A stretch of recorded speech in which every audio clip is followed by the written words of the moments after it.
Hello friends, welcome to the Sartaj academy. तो आइए आज एडुटेरिया जो है पब्लिकेशन का बीपीएससी बिहार प्राथमिक शिक्षक भर्ती के लिए निकाला गया ये प्रैक्टिस सेट है, जो कि आने वाले परीक्षाओं के लिए बहुत ही हेल्पफुल होगा। तो इसमें सेट संख्या जो है 15 को दिया गया है। तो आइए हम सब एक एक करके आज इसका डिस्कशन करते हैं। ये जो प्रैक्टिस सेट निकाला जाता है ये परवीन सर के द्वारा निकाला गया प्रैक्टिस सेट है, जो कि परीक्षाओं के लिए बहुत ही हेल्पफुल होता है। तो आइए हम लोग देखते हैं, यानी क्वेश्चन नंबर जो है फर्स्ट। तो आइए स्टार्ट करते हैं। प्रैक्टिस सेट जो है फर्स्ट है। तो डेली जो है प्रैक्टिस सेट जो है आप लोगों को प्रोवाइड किया जाएगा, तो आप जो है इस चैनल को सब्सक्राइब जरूर कर लीजिएगा। तो आइए हम लोग देखते हैं क्वेश्चन नंबर फर्स्ट में क्या दिया हुआ है। तो पहला क्वेश्चन है कि मानव उपयोग में लाई गई पहली धातु कौन सी थी। तो मानव उपयोग में लाई गई जो पहली धातु थी तो ये हो जाएगा कौन सा, तो ये हो जाएगा तांबा हो जाएगा।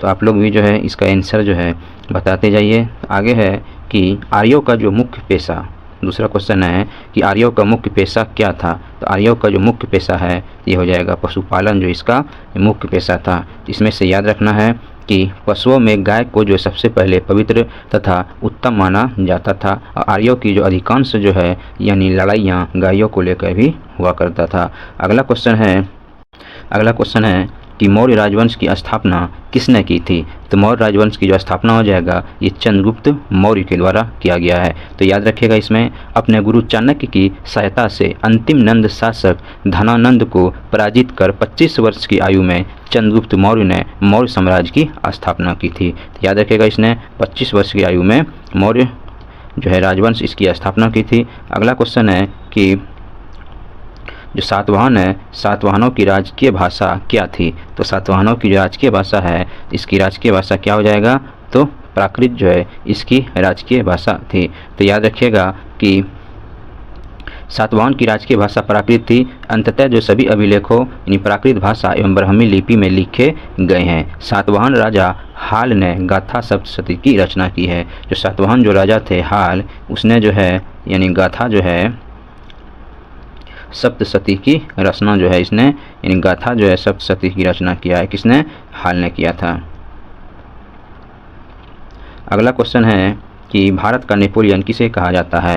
तो भारत का जो नेपोलियन कहा जाता है तो ये हो जाएगा यानी समुद्रगुप्त को भारत का नेपोलियन कहा जाता है। अगला क्वेश्चन है लीलावती नामक जो है ग्रंथ की रचना किसने की थी। तो लीलावती नामक जो है ग्रंथ की जो रचना किया गया है ये किया गया किसके द्वारा, तो ये हो जाएगा भास्कर जो है द्वितीय के द्वारा किया गया है। लीलावती जो है भारतीय गणितज्ञ भास्कर द्वितीय द्वारा संस्कृत में रचित गणित एवं जो है खगोल शास्त्र का एक प्राचीन यानी ग्रंथ यानी है। आगे क्वेश्चन है कि दिल्ली सल्तनत में रक्त एवं लौह की नीति किस सुल्तान द्वारा अपनाई गई थी। तो दिल्ली में रक्त एवं लौह की नीति जो है जो अपनाया गया था किस सुल्तान के द्वारा, तो हो जाएगा बलबन के द्वारा किया गया था। तो याद रखिएगा बलबन का जो कार्यकाल था 1265 से 1287 ईस्वी तक इसका कार्यकाल था। इसने जो है अपने राज्य में हो रहे विद्रोहों को शांत करने के लिए लौह एवं रक्त की नीति जो है बलबन के द्वारा अपनाया गया था। अगला क्वेश्चन है कि मोहम्मद बिन तुगलक द्वारा किस धातु के सांकेतिक मुद्रा चलाने का निर्णय जो है लिया गया था। तो हो जाएगा कौन सा, तो इसका आंसर हो जाएगा तांबा हो जाएगा। तो याद रखिएगा इसको कि मोहम्मद बिन तुगलक द्वारा यानी सांकेतिक धातु मुद्रा चलाने का निर्णय जो लिया गया था ये तांबा का हो जाएगा। अगला क्वेश्चन है कि फरीद को जो है शेर खां का खिताब जो है किसने दिया था। तो फरीद को शेर खां की जो खिताब दिया गया था ये दिया गया था बहार खां जो है लोहानी के द्वारा दिया गया था। तो उसके बाद अगला क्वेश्चन है कि अंग्रेज़ों ने दक्षिण भारत में 1611 ईस्वी में अपनी पहली फैक्ट्री कहाँ स्थापित की थी। तो अंग्रेज़ों ने अपनी पहली फैक्ट्री स्थापित किया था, ये हो जाएगा मसूली जो है पटनम में यानी पहली फैक्ट्री स्थापित की गई थी। तो याद रखिएगा इसको भी कि दक्षिण में ईस्ट इंडिया कंपनी ने अपना पहला कारखाना 1611 ईस्वी में मसूलीपट्टनम और जो है पेरापुलिन में स्थापित की थी। अगला क्वेश्चन है, क्वेश्चन नंबर 11 है कि लॉर्ड डलहौजी ने अवध के किस नवाब पर कुशासन का आरोप लगाकर 1856 ईस्वी में अवध राजा को हड़प लिया था, जो अवध राज्य था उसको हड़प लिया था। तो हो जाएगा कौन, तो हो जाएगा वाजिद अली शाह हो जाएगा। तो याद रखिएगा, अवध के अंतिम नवाब जो है वाजिद अली शाह पर कुशासन का आरोप लगाकर डलहौजी ने 1856 ईस्वी में अवध को ब्रिटिश साम्राज्य में मिला लिया गया था। कब मिलाया था अवध को, 1856 ईस्वी में मिलाया था। अगला क्वेश्चन है रैयतवाड़ी बंदोबस्त। रैयतवाड़ी बंदोबस्त के जनक थे, तो इसका जनक कहेगा तो कौन हो जाएगा, इसका जनक जो है यानी मुनरो एवं रीड जो है इसका जनक हो जाएगा। तो याद रखिएगा, ये अस्थाई जो बंदोबस्त था ये 51% जो है भूभाग पे लागू था। और इससे पहले जो है अस्थाई बंदोबस्त भी यानी 1793 ईस्वी में अस्थाई बंदोबस्त भी लागू था, जो कि वो मात्र जो 19% भूभाग पर ही लागू था। और इसके अलावा एक और था महलवाड़ी जो बंदोबस्त, वो जो था ये 30% जो है भूभाग पर लागू था। कौन, महलवाड़ी। तो याद रखिएगा, रैयतवाड़ी बंदोबस्त हो जाए 51% भूभाग पर, और जो अस्थाई बंदोबस्त हो जाएगा वो 19% पे हो जाएगा, और महलवाड़ी जो है ये 30% भूभाग पर लागू था। अगला क्वेश्चन है कि 10 मई 1857 को विद्रोह का आरंभ जो है कहाँ से हुआ था। तो विद्रोह का जो आरंभ हुआ था ये हो जाएगा कहाँ से हुआ था, बताइए। तो ये हो जाएगा मेरठ से जो है यानी विद्रोह स्टार्ट हुआ था। तो याद रखिएगा, भारतीय स्वतंत्रता संग्राम में प्रथम सशस्त्र विद्रोह 10 मई 1857 ईस्वी को मेरठ यानी स्थित जो छावनी से शुरू हुआ था। अगला क्वेश्चन है कि इंडियन जो सिविल सर्विस की परीक्षा जो उत्तीर्ण करने वाले पहले भारतीय कौन थे। तो इंडियन सिविल सर्विस की परीक्षा उत्तीर्ण करने वाले प्रथम भारतीय हो जाएगा कौन हो जाएगा, तो ये हो जाएगा सत्येंद्र नाथ ठाकुर जो है प्रथम भारतीय थे। यानी इंडियन सिविल सर्विस परीक्षा 1863 ईस्वी में उत्तीर्ण करने वाले पहले भारतीय सत्येंद्र नाथ ठाकुर, जो किसके भाई थे, ये सत्येंद्र नाथ जो ठाकुर है ये रविंद्रनाथ ठाकुर के बड़े भाई थे। अगला क्वेश्चन है चंपारण सत्याग्रह। चंपारण सत्याग्रह किस वर्ष शुरू हुआ था। तो चंपारण सत्याग्रह है ये स्टार्ट हुआ था 1917 ईस्वी में स्टार्ट हुआ था। तो याद रखिएगा, इसमें चंपारण सत्याग्रह जो है यानी ये चंपारण बिहार में है, 1917 ईस्वी में महात्मा गांधी द्वारा तीन कठिया पद्धति के विरोध में किया गया था। और भारत में महात्मा गांधी द्वारा सत्याग्रह का ये प्रथम प्रयोग जो है चंपारण आंदोलन के दौरान ही किया गया था। यानी सत्याग्रह का प्रथम प्रयोग जो है ये चंपारण में ही 1917 ईस्वी में किया गया था। इसमें था चंपारण सत्याग्रह में तीन कठिया पद्धति यानी 3 जो है कट्ठा जमीन में नील की खेती करना अनिवार्य होता था, यानी 20 में से। अगला क्वेश्चन है कि गांधी जी अपना जो राजनीतिक गुरु किसे मानते थे। तो गांधी जी जो अपना राजनीतिक गुरु हो जाएगा ये हो जाएगा गोपाल कृष्ण गोखले जो है इसका राजनीतिक गुरु थे। तो याद रखिएगा, कांग्रेस के उदारवादी विचारधारा के नेता गोपाल कृष्ण गोखले यानी साधन एवं जो साध्य दोनों की पवित्रता पर विश्वास करते थे। इसी से प्रभावित होकर गांधी जी ने गोपाल कृष्ण गोखले को अपना गुरु माना था। अगला क्वेश्चन है कि चौरी चौरा कांड, जो चौरी चौरा कांड है ये कब हुआ था। तो चौरी चौरा जो कांड था ये हो जाएगा 4 फरवरी 1922 ईस्वी को हुआ था। तो याद रखिएगा, ये कभी कभी जो है 5 फरवरी देता है, तो ऑप्शन में जो रहेगा उसी के हिसाब से 4 या 5 फरवरी को लगाना है। उसके बाद आगे इसमें है कि जो 4 फरवरी 1922 ईस्वी को गोरखपुर जिले के चौरी चौरा थाने को उग्र जो है भीड़ ने जला दिया, जिसमें 22 पुलिसकर्मियों क्या हो जाएगा मारा गया था इसमें। और इसी से जो है यानी प्रभावित होकर महात्मा गांधी ने 12 फरवरी 1922 ईस्वी को असहयोग आंदोलन जो स्थगित करने का प्रस्ताव जो है इसी जो है यानी चौरा चौरी कांड की वजह से गांधी जी को लेना पड़ा था। और याद रखिएगा, जो असहयोग आंदोलन है इसका स्टार्ट जो है 1 अगस्त 1920 को हुआ था। अगला क्वेश्चन है कि भारतीय राष्ट्रीय कांग्रेस की स्थापना के समय भारत का जो वायसराय कौन था। तो भारतीय राष्ट्रीय कांग्रेस की स्थापना के समय भारत का वायसराय कहेगा ये कौन हो जाएगा, ये हो जाएगा लॉर्ड डफरिन जो है उस समय वायसराय था। तो कहा जाता है कि यानी कांग्रेस की जो कांग्रेस की जो स्थापना जो है लॉर्ड डफरिन के दिमाग की उपज है। इसकी स्थापना जो है यानी 28 दिसंबर 1800 जो है यानी 85 ईस्वी को इसकी स्थापना किया गया। किसका, भारतीय राष्ट्रीय कांग्रेस की स्थापना हो जाएगा। अगला क्वेश्चन है कि इंडियन एसोसिएशन के संस्थापक कौन थे। तो इंडियन एसोसिएशन के संस्थापक हो जाएगा, तो इसका संस्थापक हो जाएगा सुरेंद्र नाथ बनर्जी। तो याद रखिएगा, इंडियन एसोसिएशन की जो स्थापना हुआ है ये हो जाएगा 1876 ईस्वी को जो इसकी स्थापना हुई है इंडियन एसोसिएशन की। इसमें सुरेंद्र नाथ बनर्जी एवं आनंद मोहन बोस के द्वारा इसकी स्थापना किया गया था। तो यहाँ पे सुरेंद्र नाथ बनर्जी है, तो यही इसका आंसर हो जाएगा। अगला क्वेश्चन बताना है कि बंगाल में ब्रिटिश वस्तुओं के बहिष्कार का सुझाव जो है सर्वप्रथम किसने दिया था? तो बंगाल में ब्रिटिश वस्तुओं के बहिष्कार का जो सुझाव दिया था सबसे पहले दिया था कृष्ण कुमार मित्र के द्वारा दिया गया था, जो कि 1906 ईस्वी में स्वदेशी आंदोलन के दौरान जो है दिया गया था। अगला क्वेश्चन है कि अखिल भारतीय जो है मुस्लिम लीग की स्थापना कब हुई है? अखिल भारतीय मुस्लिम लीग की जो स्थापना हो जाएगा, इसकी स्थापना जो है 1906 ईस्वी को हुई थी। तो याद रखिएगा 30 दिसंबर 1906 ईस्वी को मुस्लिम लीग की स्थापना ढाका में जो है इसकी स्थापना हुई थी।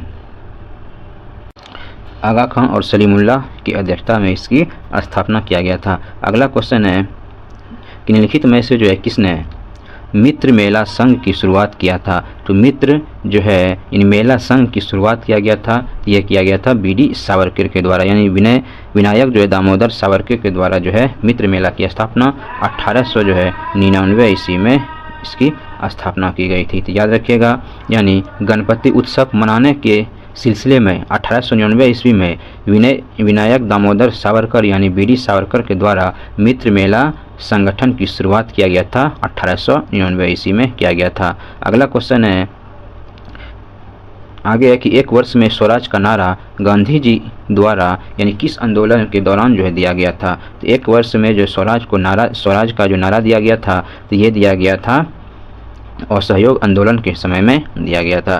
तो याद रखना है इसको कि एक वर्ष में स्वराज को जो नारा दिया गया था गांधी जी के द्वारा, ये दिया गया था असहयोग आंदोलन के समय दिया गया था। और याद रखिएगा असहयोग आंदोलन की शुरुआत कब किया गया था? तो 1 जो है अगस्त 1920 ईस्वी को जो है इसका शुरुआत किया गया था असहयोग आंदोलन का। अगला क्वेश्चन है भारत विभाजन के समय यानी कांग्रेस अध्यक्ष कौन थे? जब भारत का विभाजन हो रहा था 1947 ईस्वी में, तो भारत का जो है यानी उस समय कांग्रेस का जो अध्यक्ष हो जाएगा तो जेपी कृपलानी जो है उसके अध्यक्ष थे। इसको भी याद रखिएगा। अगला क्वेश्चन है कि 1946 ईस्वी में भारत आए कैबिनेट मिशन का नेतृत्व जो है किसने किया था?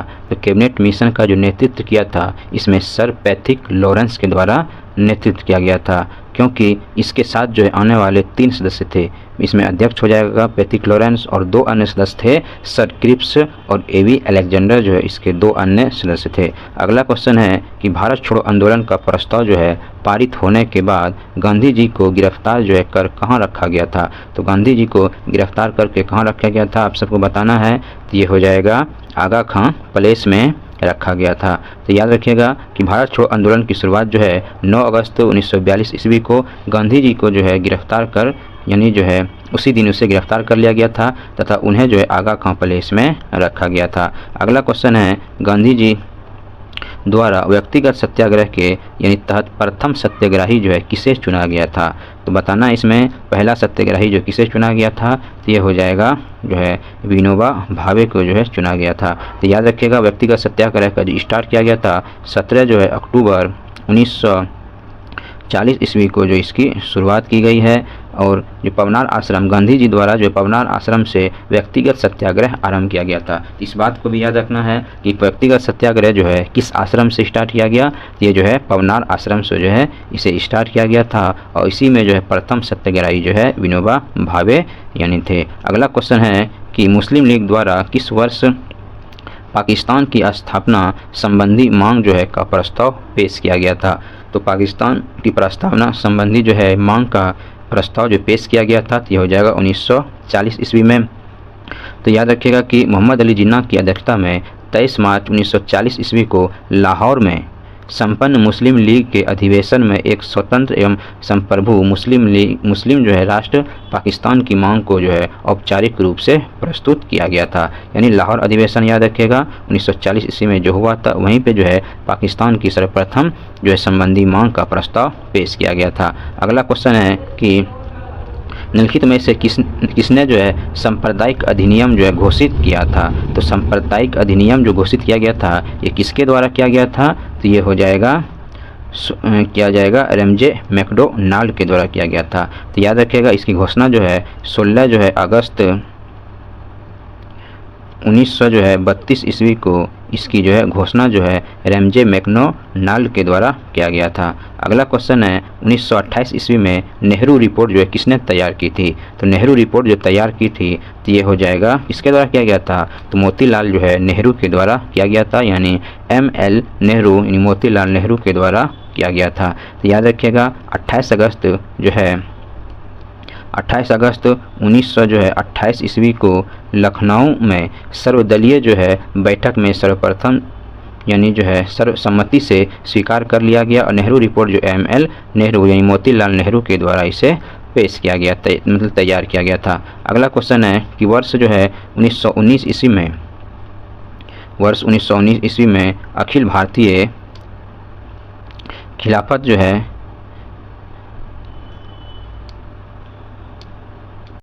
1919 ईस्वी में अखिल भारतीय खिलाफत सम्मेलन का अध्यक्ष किसे चुना गया था? तो इसका अध्यक्ष चुना गया था तो ये हो जाएगा महात्मा गांधी को इसका अध्यक्ष चुना गया था। तो याद रखिएगा इसमें कि वर्ष 1919 ईस्वी में अखिल भारतीय खिलाफत सम्मेलन की अध्यक्षता हेतु महात्मा गांधी को चुना गया था। उन्होंने सुझाव दिया हिंदू एवं मुसलमानों को सरकार का सहयोग करना बंद कर देना चाहिए, उस समय की अंग्रेज की सरकार था। अगला क्वेश्चन है क्वेश्चन नंबर निम्नलिखित में से भारत का एकमात्र यहूदी वायसराय कौन था? तो एकमात्र यहूदी वायसराय हो जाएगा ये कौन हो जाएगा? तो लॉर्ड यानी रीडिंग, लॉर्ड रीडिंग है ये हो जाएगा लॉर्ड रीडिंग एकमात्र यहूदी वायसराय हो जाएगा। याद रखिएगा इसका लॉर्ड रीडिंग है इसका कार्यकाल 1921 से 1926 ईस्वी था। और भारत में इन सभी वायसरायों में अकेले यहूदी वायसराय थे। स्वराज पार्टी की स्थापना ठीक है और 1923 में हुआ था और काकोरी कांड 1925 में और चौरी चौरा घटना हुआ था 1922 में,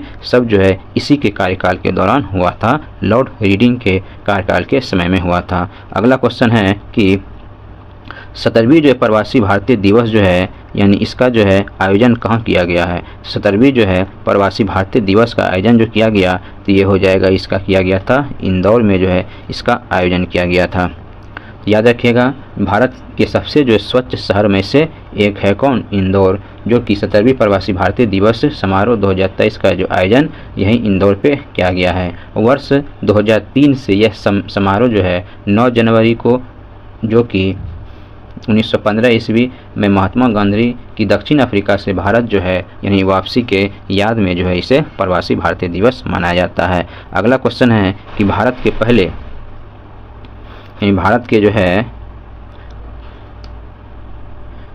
क्या हो जाएगा?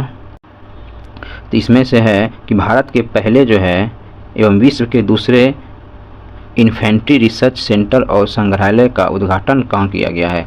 तो याद रखिए इसका उद्घाटन किया गया मध्य प्रदेश में किया गया। थोड़ा धुंधेला है लेकिन हम पढ़ देते हैं कि भारत के पहले एवं विश्व के दूसरे इन्फेंट्री रिसर्च सेंटर और संग्रहालय का उद्घाटन कहाँ किया गया है? तो हो जाएगा मध्य प्रदेश में इसका आयोजन किया गया। याद रखिएगा मध्य प्रदेश के इंदौर जिले में यानी महू छावनी में दिसंबर 1922 ईस्वी में भारत के पहले और विश्व के दूसरे इन्फेंट्री रिसर्च सेंटर और संग्रहालय का उद्घाटन यहीं मध्य प्रदेश में किया गया है। अगला क्वेश्चन है कि द लाइट वी कैरी है यानी इस पुस्तक के लेखक कहेगा तो कौन हो जाएगा? तो इसका लेखक हो जाएगा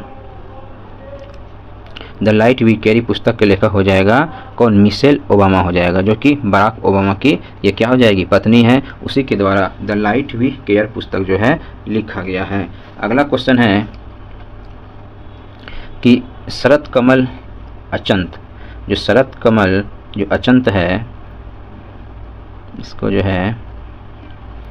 शरत कमल अचंत को मेजर ध्यानचंद खेल रत्न पुरस्कार 2022 से सम्मानित किया गया है। यह सम्मान उन्हें यानी किस खेल में असाधारण उपलब्धियों के लिए प्रदान की गई है?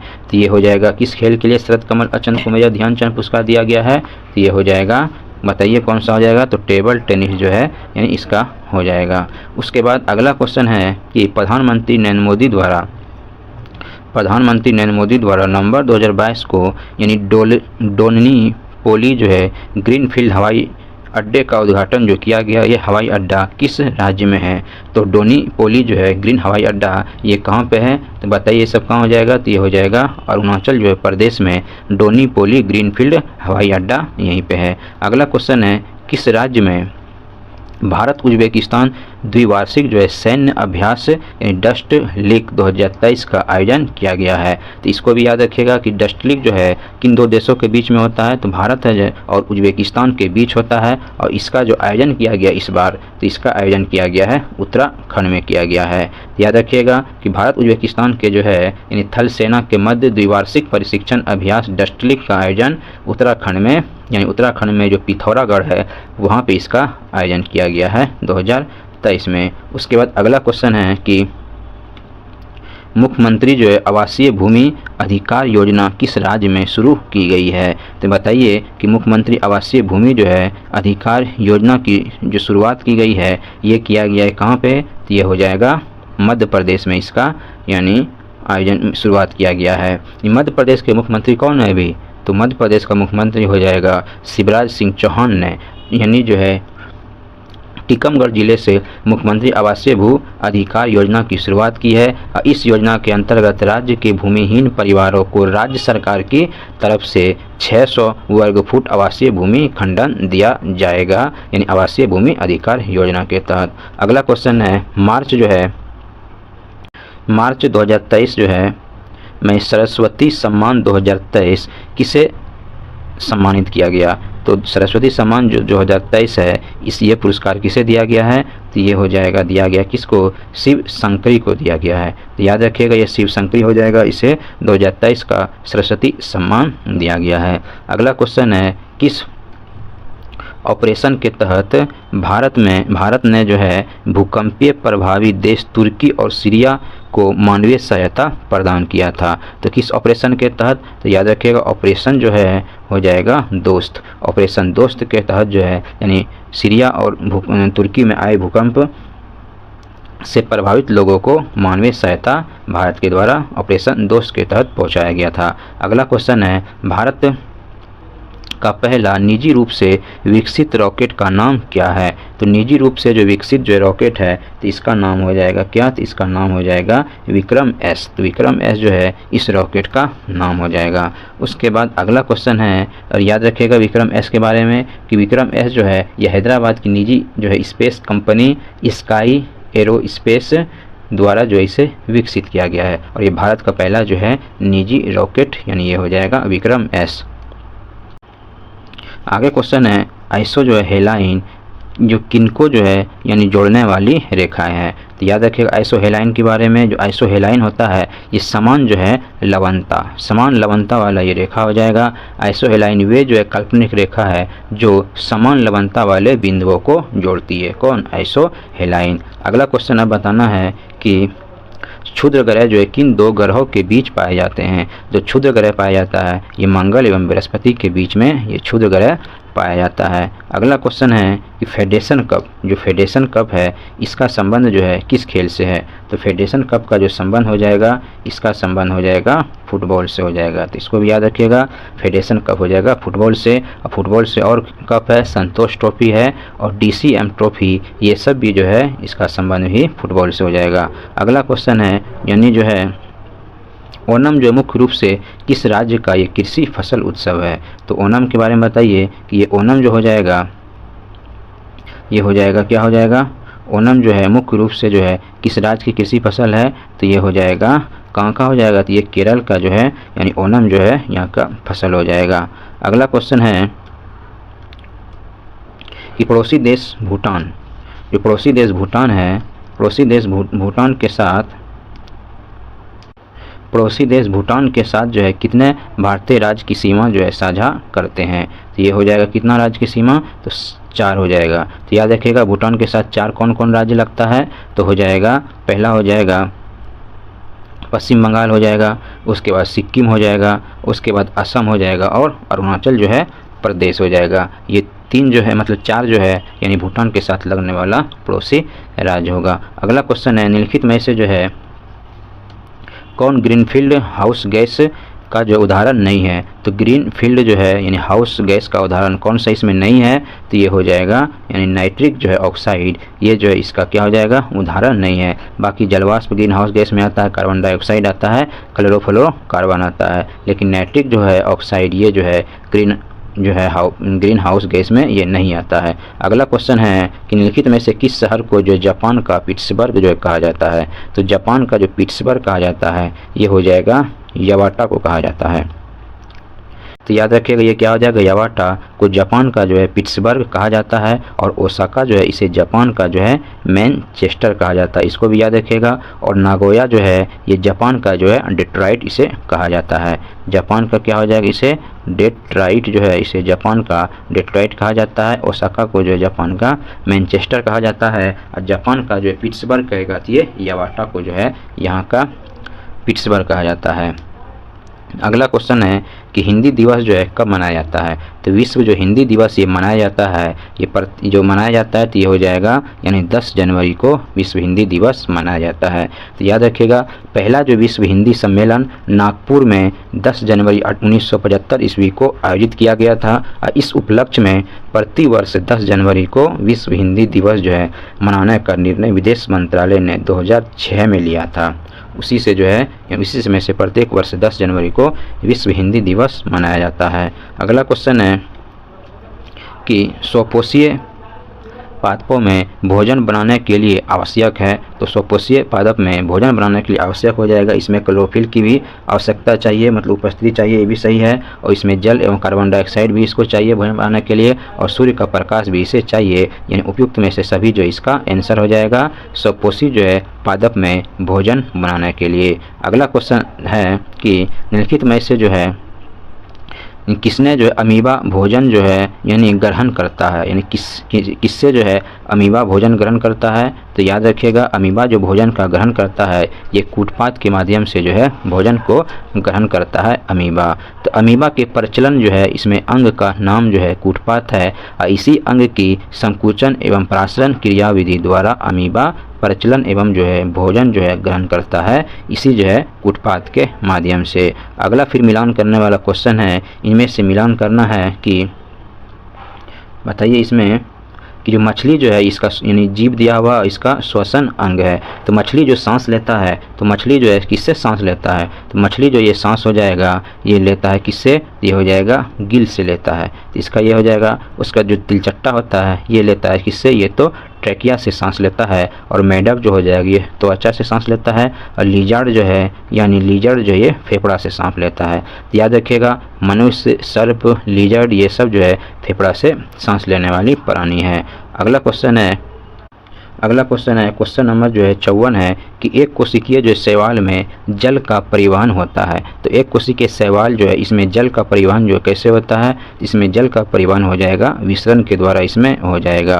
तो याद रखिएगा एक कोशिकीय जो शैवाल में जल का परिसरण जो विसरण द्वारा होता है, क्योंकि एक कोशिकीय शैवाल में परिवहन जो है तंत्र का अभाव होता है। तो याद रखिएगा इसको भी कि इसमें जो है परिवहन तंत्र का अभाव होता है कोशिकीय शैवाल में, इसलिए इसका जल का जो परिवहन होता है विसरण के द्वारा इसमें इसका परिवहन होता है। अगला क्वेश्चन है निम्न में से कौन सा जो है यानी कथन जो असत्य है, तो इनमें से बताना कौन सा जो है कथन जो है गलत है, तो इसमें से हो जाएगा आंसर कौन सा हो जाएगा, तो पश्च मस्तिष्क जो है 5 जो है पिंडों में बांटा होता है, तो ये क्या हो जाएगा गलत हो जाएगा।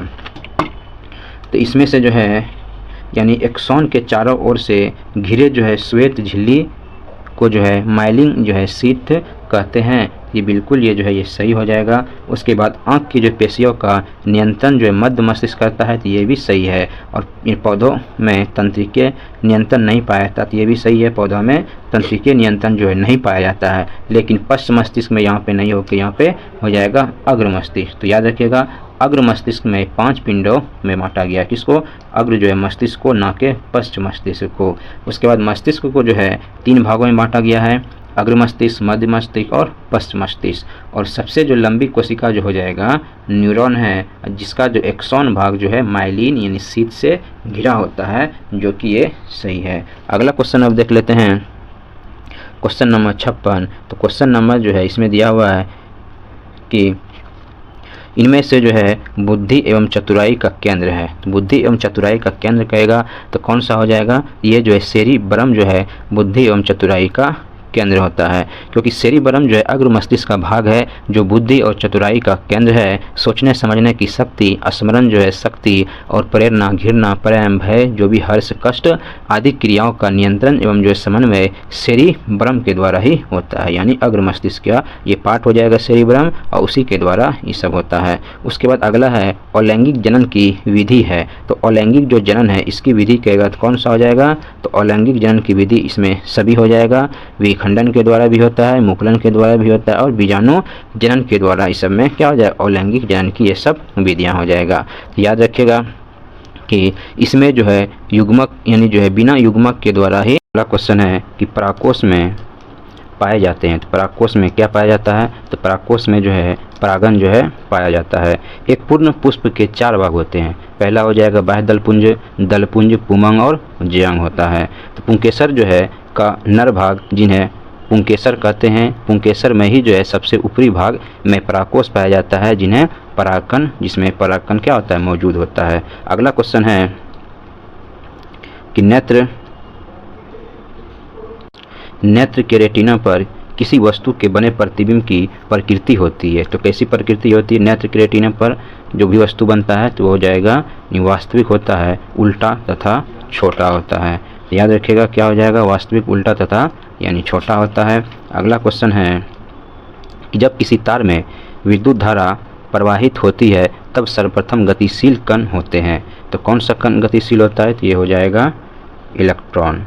इलेक्ट्रॉन जो है जब किसी विद्युत परिपथ में विद्युत धारा प्रवाहित की जाती है तो सर्वप्रथम इलेक्ट्रॉन का प्रवाह ऋण ध्रुव से धन ध्रुव की ओर जो है होता है। अगला क्वेश्चन है सौर पैनल बनाया जाता है। तो सौर पैनल जो है किसका बनाया जाता है, तो बताइए। तो ये हो जाएगा अनेक सौर सेलों के संयोग करके जो इसे बनाया जाता है, सौर पैनल का निर्माण किया जाता है। और याद रखिएगा जो सौर सेल जो बनता है वो सिलिकॉन का बना होता है जो एक प्रकार का यानी अर्धचालक होता है। अगला क्वेश्चन है कि मापन मुख्य रूप से एक प्रक्रिया है। तो मापन जो है मुख्य रूप से एक प्रक्रिया है, क्या चीज़ का, तो ये हो जाएगा तुलना करने की जो है ये प्रक्रिया हो जाएगा। वे राशियाँ जिसका मापतोल किया जा सकता है उन्हें जो है भौतिक राशि कहते हैं। अब भौतिक राशियों की मापन के लिए कुछ मानक जो है मापों की आवश्यकता होती है जिसे उस राशि का मात्रक कहते हैं। अब मापन का उपयोग विभिन्न भौतिक राशियों के मध्य तुलना करने के लिए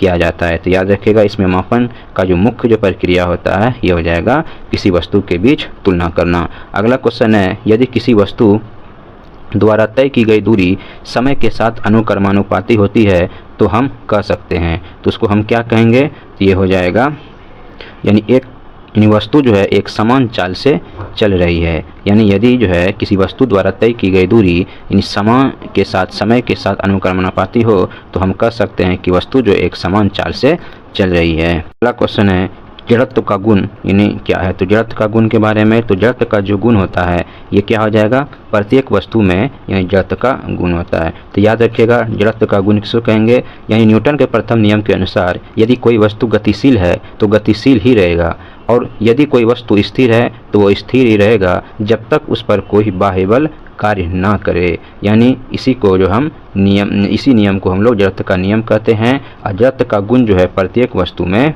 पाया जाता है, इसको भी ध्यान रखना है। आगे है कि निर्वात में स्वतंत्रता पूर्वक गति करते हुए सभी पिंडों की यानी क्या हो जाएगा, चाल समान होगी या त्वरण समान होगी या वेग समान होगा या बल बराबर होगा। तो क्या हो जाएगा इसका आंसर, तो इसका आंसर हो जाएगा त्वरण जो है समान होगा। यानी जहाँ पे निर्वात यानी हवा नहीं है वहाँ पे कोई भी वस्तु गिरेगा उसका त्वरण क्या हो जाएगा, समान हो जाएगा। अगला क्वेश्चन है यानी किसी ठोस पदार्थ का यानी सीधा वाष्प में परिवर्तन जो है उसे क्या कहा जाता है, तो सीधा वाष्प में परिवर्तन जो है इसे ऊर्ध्वपातन जो है कहा जाता है, यानी जो है सब्लिमेशन इसे कहा जाता है। तो याद रखिएगा इसका जो एग्जाम्पल है यानी अमोनियम क्लोराइड हो जाएगा जिसको हम लोग नौसादर कहते हैं, आयोडीन है, कपूर है, नेफ्थलीन है और शुष्क बर्फ है। ये सब क्या हो जाएगा, ये सब ऊर्ध्वपातन का उदाहरण है जो कि यानी द्रव में बने बिना सीधे जो है ठोस से गैस में परिवर्तित हो जाता है, उसे ही ऊर्ध्वपातन कहा जाता है। अगला क्वेश्चन है निम्नलिखित में से कौन जो है तत्व है,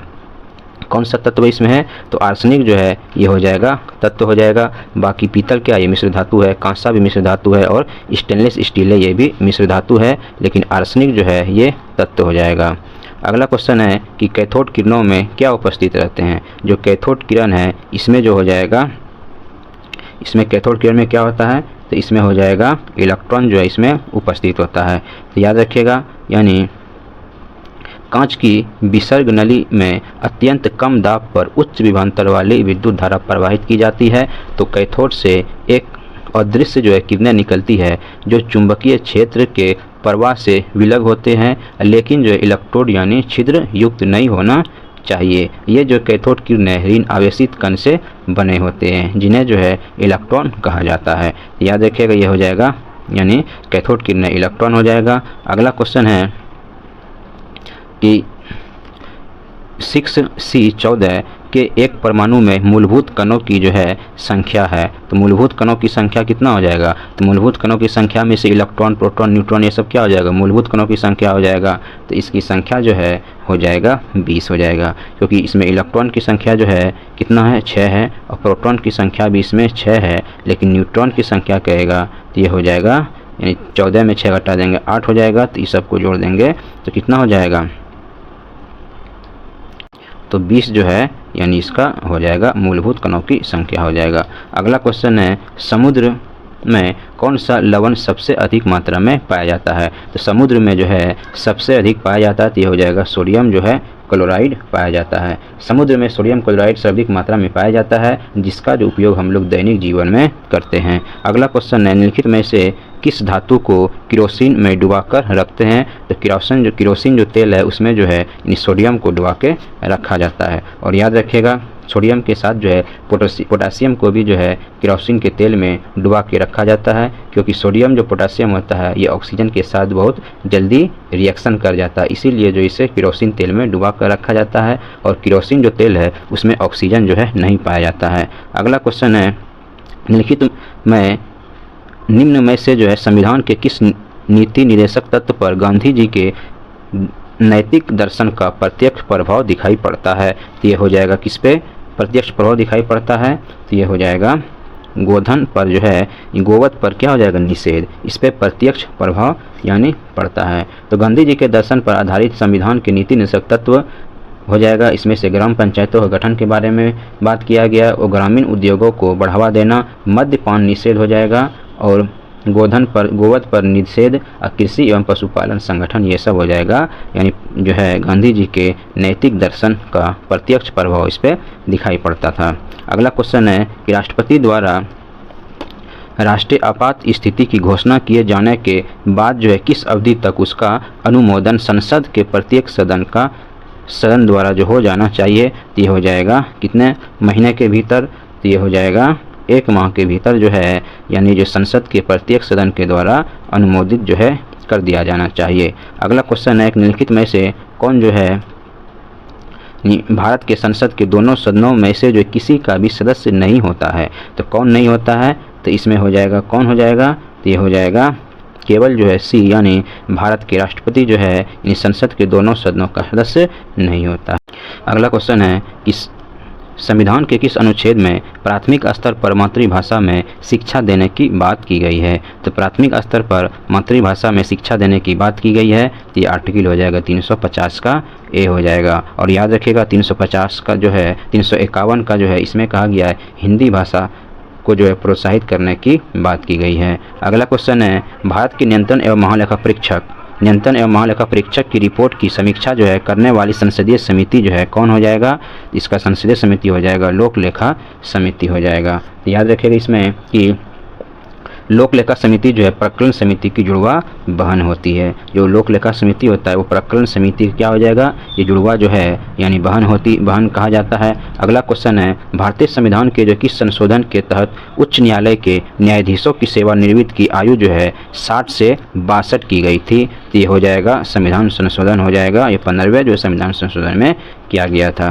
तो याद रखिएगा भारतीय संविधान के 15वें संविधान संशोधन अधिनियम 1963 के द्वारा उच्च न्यायालय के न्यायाधीशों की सेवानिवृत्ति की आयु जो है 60 से 62 वर्ष की गई थी। अगला क्वेश्चन है कि चुनाव आयोग चुनाव के दौरान जो है राजनीतिक दलों और उम्मीदवारों द्वारा अनुपालन किए जाने वाली जो है आदर्श आचार संहिता है। तो आदर्श आचार संहिता ये क्या हो जाएगा, ये हो जाएगा लोक जो है प्रतिनिधि अधिनियम 1951 में विनिर्देशित जो नियम है उसी के अनुसार जो है आचार संहिता का जो है पालन किया जाता है। अगला क्वेश्चन है निम्न में से जो है कौन संघ सूची के अंतर्गत जो है नहीं आता है। तो संघ सूची के अंतर्गत कहेगा नहीं आता है तो कौन नहीं आता है, ये हो जाएगा लोक जो है स्वास्थ्य जो है संघ सूची के अंतर्गत नहीं आता है, ये जो है राज्य सूची के अंतर्गत आता है। कौन, लोक स्वास्थ्य जो है ये। बाकी टेलीफोन है, डाक है और रक्षा जो है ये सब आ जाएगा यानी संघ सूची के अंतर्गत आता है।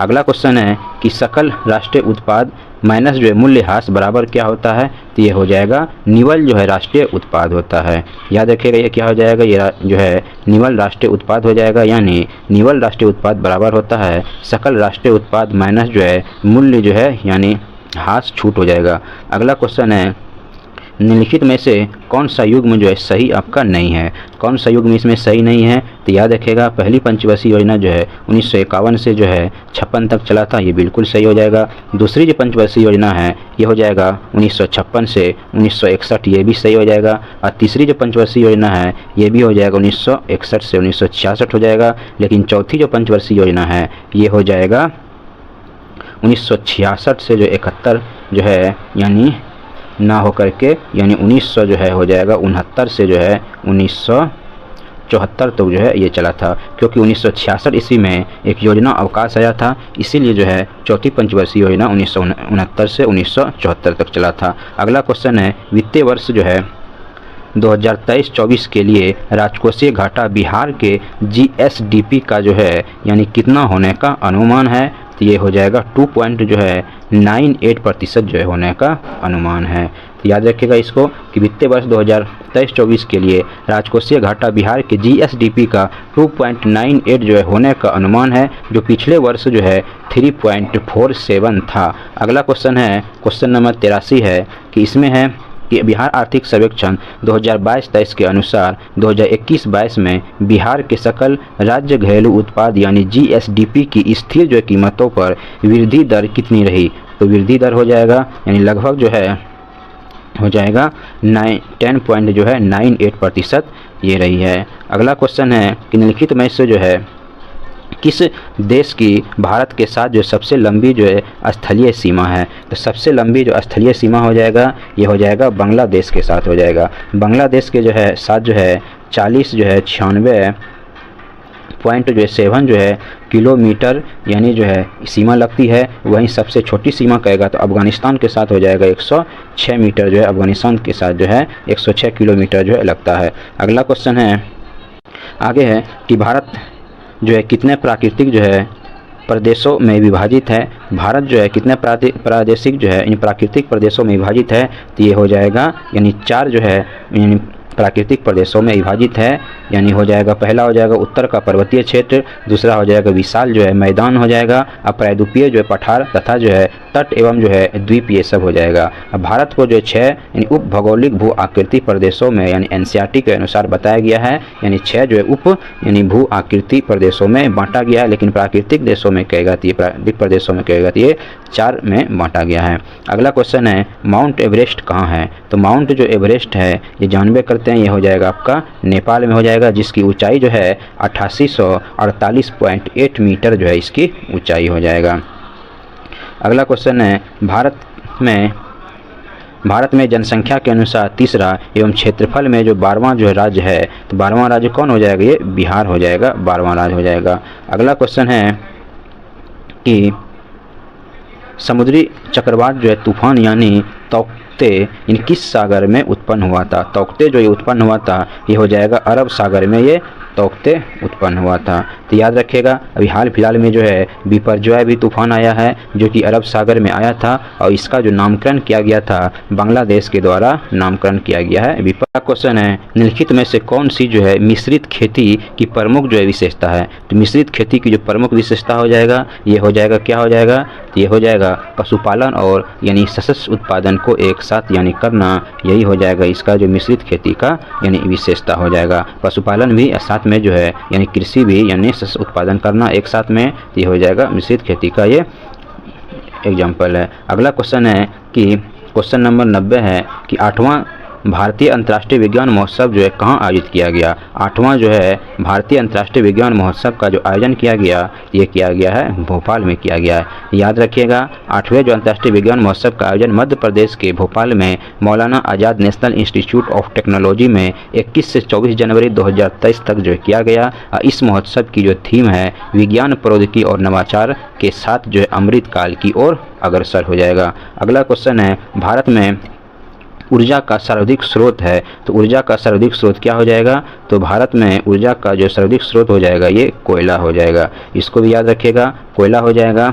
यानी भारत सरकार विद्युत मंत्रालय के अनुसार जो 31 दिसंबर 2022 तक भारत में संस्थापित विद्युत क्षमता जो है 4,10,300 यानी 39 मेगावाट थी। इसमें से कोयले यानी जो है लिग्नाइट सहित जो है पर आधारित विद्युत तापीय यानी 51.3% यानी इसका यानी हिस्सा था। अगला क्वेश्चन है क्वेश्चन नंबर 92 है कि तारे का जो रंग सूचक है, तो तारे का जो रंग सूचक है तो ये क्या हो जाएगा, ये हो जाएगा उसके ताप का जो है यानी जो है इसका सूचक हो जाएगा।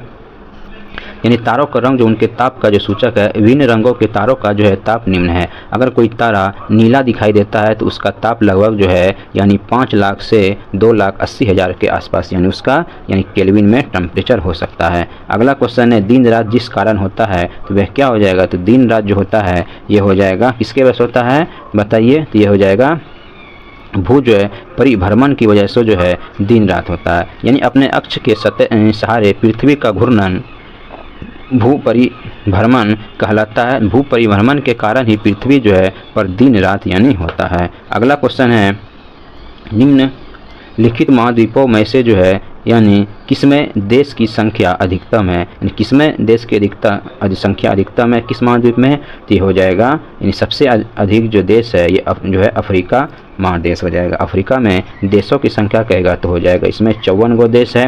वही यूरोप में कहेगा इसमें जो है 49 गो देश है, ठीक है। और एशिया जो है इसमें हो जाएगा 48 गो जो है देशों की संख्या है। और दक्षिण जो अमेरिका है इसमें हो जाएगा 12 गो जो देशों की संख्या हो जाएगा। अगला क्वेश्चन है भारत के जो किस राज्य में मानसून का आगमन सबसे पहले होता है, तो मानसून का आगमन जो सबसे पहले होता है वह कौन सा हो जाएगा राज्य, वो केरल जो है वहाँ पे मानसून जो है सबसे पहले जो है केरल में आता है। अगला क्वेश्चन है कि क्वेश्चन नंबर है 96, इसमें कि हरित क्रांति संबंधित है, तो हरित क्रांति का संबंध किससे हो जाएगा, तो हरित क्रांति जो है इसका संबंध हो जाएगा गेहूं उत्पादन से हो जाएगा। यानी भारत में हरित क्रांति की शुरुआत जो है वर्ष 1966 यानी जो है 1966-67 में किया गया था। 66 में किया गया था। यानी विकसित एवं जो है उन्नत किस्म के गेहूं के बीजों द्वारा गेहूं की उत्पादकता को 2 से 2.5 यानी गुना बढ़ाए जाने की सफलता मिली, जो कि हरित क्रांति का यही जो है आधार बना था। अगला क्वेश्चन है आगे है कि भारत में सौर ऊर्जा द्वारा संचालित पहला हवाई अड्डा कौन है, तो बताइए कि भारत में जो सौर ऊर्जा द्वारा संचालित जो है पहला हवाई अड्डा कहेगा तो कौन सा हो जाएगा, ये हो जाएगा कोच्चिन जो है अंतर्राष्ट्रीय हवाई अड्डा हो जाएगा। तो याद रखिएगा केरल स्थित जो है कोच्चिन अंतर्राष्ट्रीय हवाई अड्डा भारत की नहीं बल्कि विश्व का भी जो है प्रथम सौर ऊर्जा संचालित हवाई अड्डा है। इसने जो है यह उपलब्धि जो है वर्ष 2015 में ही जो है हासिल कर लिया था कोच्चिन अंतर्राष्ट्रीय हवाई अड्डा। अगला क्वेश्चन है कि राष्ट्रीय पर्यावरण अभियांत्रिकी जो शोध संस्थान नेरी अवस्थित है, तो नेरी जो है ये कहाँ पे है, ये हो जाएगा नागपुर में जो ये यानी स्थित है नेरी। तो याद रखिएगा जो है कि नेरी जो भारत सरकार के विज्ञान एवं प्रौद्योगिकी मंत्रालय के अधीन जो है ये कार्य करता है। तो किस मंत्रालय के अंतर्गत ये कार्य करता है नेरी, तो विज्ञान जो है एवं प्रौद्योगिकी मंत्रालय के अंतर्गत कार्य करता है। अगला क्वेश्चन है इको मार्क, जो इको मार्क जो है यानी उन भारतीय उत्पादों को दी जाती है जो क्या है, जो होता है यानी पर्यावरण के प्रति क्या हो जाएगा, ये मैत्रीपूर्ण होता है, उसे ये जो इको जो है यानी मार्क जो है यानी प्रमाण पत्र दिया जाता है। अगला क्वेश्चन है विश्व पर्यावरण दिवस जो है कब मनाया जाता है, विश्व पर्यावरण दिवस जो है जिस तारीख को मनाया जाता है तो वह हो जाएगा यानी 5 जून को विश्व पर्यावरण दिवस मनाया जाता है। तो याद रखिएगा प्रथम जो विश्व पर्यावरण दिवस जो है वर्ष 1974 में मनाया गया था। उल्लेखनीय है कि स्टॉकहोम अंतर्राष्ट्रीय शिखर सम्मेलन वर्ष 1972 में आयोजित किया गया था और पर्यावरण पर यह पहला जो वैश्विक शिखर सम्मेलन था। इसी सम्मेलन में 5 जून को पर्यावरण दिवस के रूप में मनाने का निर्णय भी लिया गया था। तो पहली बार याद रखेगा 1974 में पर्यावरण दिवस मनाया गया था। अगला क्वेश्चन है, अब यहाँ से जो है मैथ है, तो इसको जो है आप सब अपने से बना लीजिएगा। तो इसका हम आंसर बता देते हैं। तो 101 का जो आंसर है इसका आंसर हो जाएगा यानी सी नंबर हो जाएगा। उसके बाद अगला क्वेश्चन है 102, तो 102 का आंसर हो जाएगा यानी इसका आंसर हो जाएगा सी हो जाएगा। उसके बाद अगला 103 है, 103 का हो जाएगा इसका भी 4 हो जाएगा। अगला क्वेश्चन है 104 क्वेश्चन नंबर, तो इसका जो आंसर है तो इसका आंसर हो जाएगा 104 का हो जाएगा डी नंबर जो इसका आंसर हो जाएगा। उसके बाद आगे है क्वेश्चन नंबर 105 है, तो इसका आंसर हो जाएगा 105 का 4 हो जाएगा यानी डी नंबर आंसर हो जाएगा। और 106 जो है इसका भी हो जाएगा यानी 25% लाभ हो जाएगा, 106 का 1 हो जाएगा। उसके बाद आगे है क्वेश्चन नंबर 107 है, तो इसका हो जाएगा 107 का बी हो जाएगा। और 100 जो है 8 है, तो इसका भी 100 यानी 8 का हो जाएगा 1 हो जाएगा। उसके बाद आगे है 109 क्वेश्चन नंबर 109, तो इसका हो जाएगा 109 का यानी सी हो जाएगा। इसमें जो है यहाँ पे सही कर लीजिएगा कि ये जो है यहाँ पे 9 होगा, ठीक है। और उसके बाद यहाँ पे जो है 1 हो जाएगा यानी 100 जो है यहाँ पे 16 हो जाएगा और यहाँ पे 9 होगा, तब आपका आंसर निकल जाएगा। उसके बाद आगे है क्वेश्चन नंबर जो है 110, तो 110 का आंसर हो जाएगा यानी सी हो जाएगा। उसके बाद आगे है 111, इसका आंसर हो जाएगा 1 नंबर यानी ए हो जाएगा।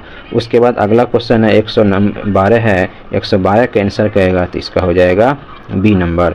उसके बाद क्वेश्चन नंबर 113 है, इसका आंसर हो जाएगा 113 का कितना, तो 113 का हो जाएगा 113 का भी 1 हो जाएगा। उसके बाद अगला है 114, तो 114 का आंसर कहेगा तो इसका हो जाएगा आंसर नंबर हो जाएगा यानी सी हो जाएगा। उसके बाद 114 के बाद आ जाइए 115 में, तो 115 का जो हो जाएगा यानी इसका भी हो जाएगा 115 का यानी 1 हो जाएगा। उसके बाद 116 का ये 116 का हो जाएगा, इसका भी सी हो जाएगा। उसके बाद 117 है, इसका भी 117 का ए हो जाएगा। उसके बाद है क्वेश्चन नंबर 118 जो है इसका हो जाएगा यानी सी नंबर हो जाएगा। उसके बाद 119 है, इसका क्वेश्चन आंसर कहेगा इसका भी सी हो जाएगा। और उसके बाद आगे है 120, तो ये हो जाएगा इसका जो है 120 का हो जाएगा क्वेश्चन नंबर बी हो जाएगा। तो इस एडिटोरियल पब्लिकेशन में मैथ और रीजनिंग से मिला करके जो है यानी 20 जो है प्रश्न दिया गया है और बाकी सब में किसी में 30 है, किसी में 35 है, इसी तरह से दिया हुआ है। तो इस मैथ रीजनिंग को आप सब जो है अपने से वीडियो रोक करके जो है बना सकते हैं। उसके बाद आज यहीं तक ये हो जाएगा। उसके बाद इसके बाद जो है अगला यानी जो सेट जल्द ही आएगा। Thank you.